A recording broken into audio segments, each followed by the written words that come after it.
This week in the Regency, it's all about elopements. We're going to start with the Cheltenham Chronicle of 7th of April, 1814. Monday was married Mr. Thomas Hughes, brother to Mr. Hughes of the George Hotel, to Miss Lydia Cook of this town. The young lady, preferring a matrimonial alliance, eloped from the protection of some friends in Bath to claim that of a lover, that is, to claim the protection of a lover, and was united fort secrètement, that means very secretly, without consulting paternal coincidence. Now, I thought coincidence was an odd word there. I think it could either mean, well, they weren't present, that they weren't coincident of the marriage at the time, or without consulting paternal. Well, obviously they didn't consult paternal approval. It's an odd word to use. I'm not quite sure why it's there, but that's what it says. So why did Miss Lydia Cook of this town have to elope with Mr. Thomas Hughes? First of all, we know from this we can say that probably they got married in Cheltenham. In that this is Thursday. The Cheltenham Chronicle is published on the Thursday, the 7th of April, and they got married on the Monday, but the newspaper already knows about it. So they didn't go off to Gretna Green because they wouldn't have got the news back in that time frame. So they probably got married in Cheltenham. And from that, we know that she was more than 21 years old. Because you had to be 21 in order to get a special license or a common license. So in order to understand all of that, we have to understand how marriage worked in Britain in the 19th century, or at least in the first part of the 19th century of the Regency, which is what we're interested in. In 1753, there was an act for the better preventing of clandestine marriage, the Clandestine Marriage Act of 1753. And clandestine in this sense meant secretly without the knowledge of the parents. So it was all about stopping people going off and getting married without the parents knowing. In particular, it was to stop underage people. And underage at that point meant under 21. So it was already illegal to get married anywhere but by an Anglican clergyman. So if you got married in a Catholic church, there weren't very many of those left at this point. Or if you were Jewish, or if you were Quaker, or a Methodist even, you could get married in your own church or by your own clergy, but then you had to go and get married again by an Anglican clergyman, and quite often they were concelebrated. In this particular act made it worse. Not only did you have to get married by an Anglican clergyman, you had to get married in the Anglican church. And this act also introduced two things. One was that the banns had to be called, and this had been custom. People had called the banns for time, ever since kind of Christianity was established. But the other was the ability to get a license. And there were two ways you could get a license. You could get a common license from any bishop, or you could get a special license directly from the Archbishop of Canterbury. Obviously, you had to go to Canterbury to get that, and so people didn't do that very much. I think probably the term special license was common usage for any of these licenses that you got from bishops.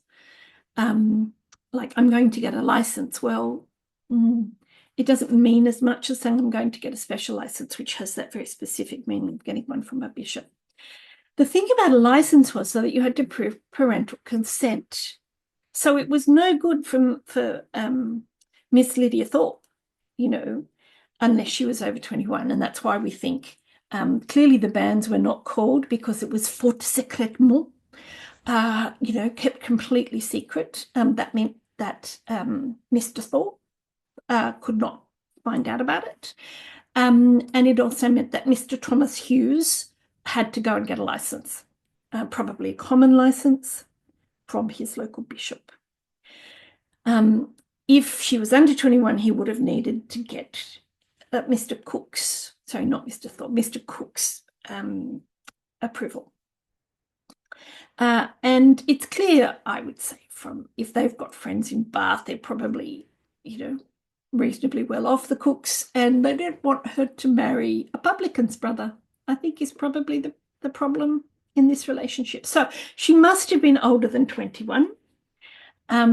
And that allowed them to be married secretly in England. Prior to 1753, the only way you could do that really was to go for what was called a Fleet marriage. The Fleet prison was down near the docks, was actually on the side of the River Fleet. That's why it was called that. It wasn't a very nice area. And the prison had chaplains, but it was a debtor's prison. So this is where people were put if they couldn't pay their debts. And they had to support themselves during that time. And there was very little money left over for paying the chaplain. So the chaplains turned to marrying people as a way of getting extra money. And you'll see in this image from the 18th century, if we go in on it, we can see that the chaplain has his hand out to be paid by the happy couple. We have two chaplains there jockeying for business. Those little white bands at the throat of those two people are signs that they are both chaplains or both reverends, clergy. So interestingly, this is where the idea that you can get married by a captain of a ship comes from. I mean, it's not true. You can't get married by the captain of a ship. They have no legal authority to marry anybody. But the idea that you could get married in the fleet kind of got twisted somehow. People didn't understand mostly American filmmakers didn't understand what the fleet was, and they assumed it meant you could get married on a ship. And then that got promulgated, this idea that the captain could marry you, and they can't, not unless they're also a celebrant. So you had to have the banns called, what are banns? Okay. Basically, it's the clergyman getting up, usually just before or after the sermon, and saying, I publish the banns of marriage between so-and-so of this parish and so-and-so of that parish. This is the first or the second or the third time of asking. If any of you know just cause or just impediment why these two persons should not be joined in holy matrimony, ye are to declare it. And these banns were declared in both parishes, so the parish of the bride and the parish of the groom, for 3 weeks before the marriage. And the reason for that is mainly to prevent bigamy,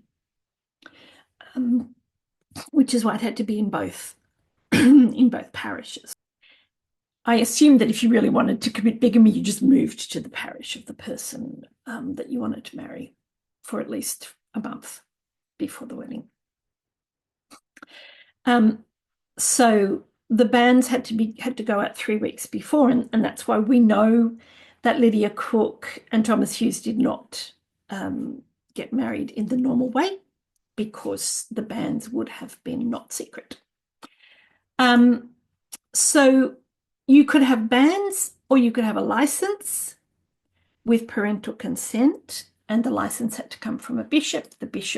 The normal bishop of an ordinary diocese gave you a common license.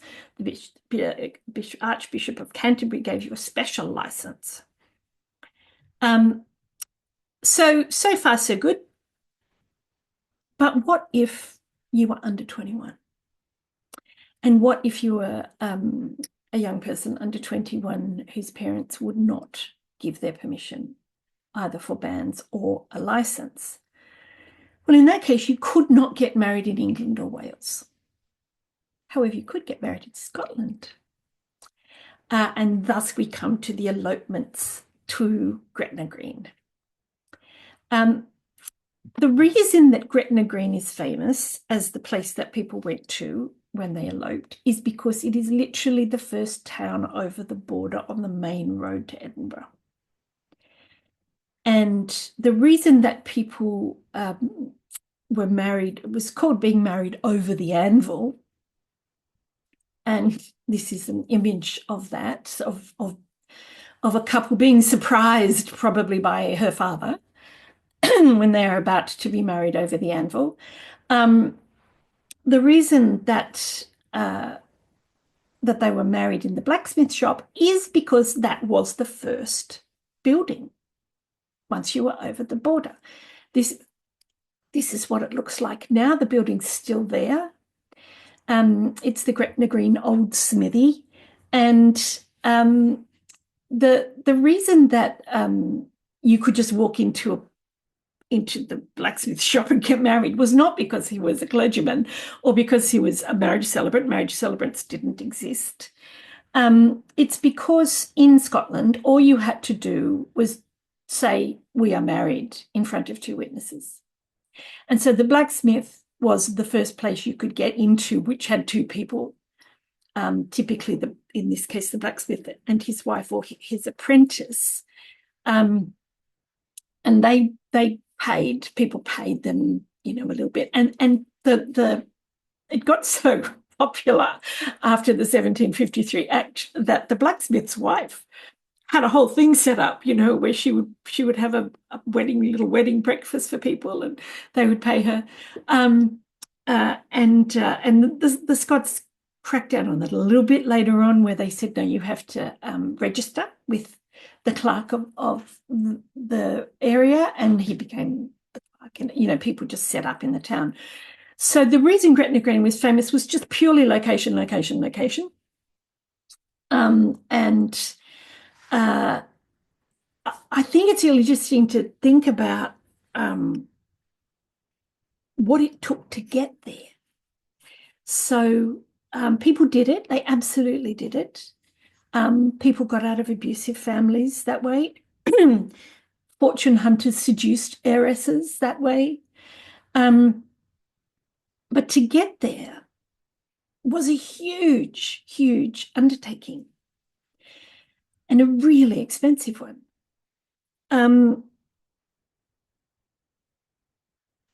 To go privately to Gretna Green from London in a post-chaise would have cost you, just for the carriage and the postilion, would have cost you about £30, maybe more, which is an enormous amount of money for people to have lying around.